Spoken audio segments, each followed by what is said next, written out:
Hello everyone, mabuhay! So for today's video, ituturo ko sa inyo kung paano ko to ginawa yung ghost ponytail hairstyle, perfect for Halloween. So ginagawa ko na to dati sa alaga ko nung sumali siya sa Halloween party dito sa may compound namin. At ayun siya, madaling-madali lang to gagawin, as in easy-easy. I started with this base. So, bali, ito yung pinaka-base natin at ito yung gagawin lang natin ghost. So, kumuha lang ako ng kapiraso ng buhok dito sa my side, yan. At sinisecure ko ng small elastic. So, ganyan. Next natin gagawin, kukuha tayo ng panibagong small elastic. Yan. Tapos, tansyahin nyo na lang kung gaano kahaba or kaliit yung gagawin yung mukha. So, like, almost 2 inches, I think, enough. So, mga ganyan. I-adjust nyo na lang depende sa haba na gusto nyo. Ayan.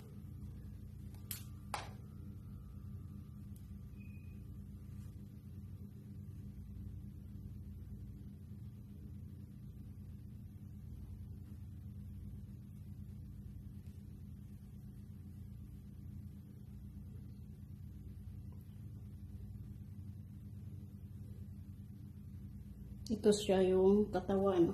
So, bali ito yung gagawin nating mukha para mahaba, no? Adjust lang natin. So, yan. Tapos, ayusin natin yung dito.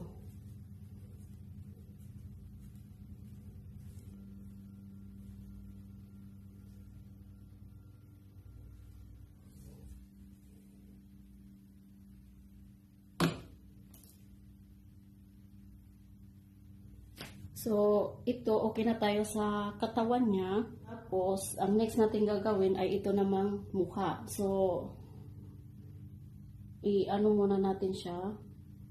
Una natin ng konti para magbilog. Dahan-dahan lang paghila. Ito yung pinakamukha niya.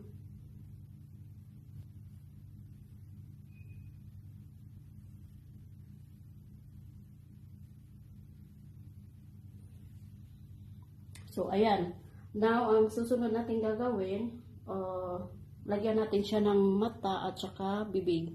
So, meron ako ditong mga pipe cleaners na ginamit ko noong nakaraang taon kasi gumawa ako ng spider hairstyle. So, gumamit ako ng pipe cleaners din. So, ito na lang din ang gagamitin ko. Bali, ang ginawa ko, binilog ko lang siya pinuporma ko lang siyang mata.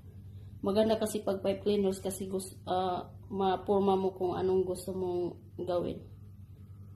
Ayan. Ayan siya. Tapos, ang ginawa ko, meron akong pasubla na gupitin mo siya. Nakita ba? Ayan. Ito siya, para itusok mo na lang siya sa may buhok. Para kumapit.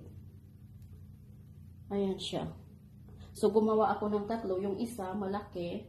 Ito, para sa bibig. So, i-arrange na lang natin. Okay na to siya. Ganyan. Lagyan mo siya ng bibig. Saka ito yung mata.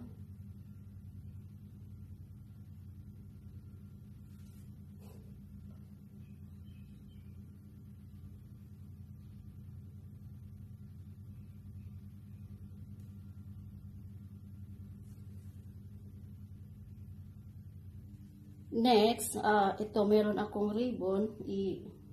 Gagawin natin dito siya. Ayan.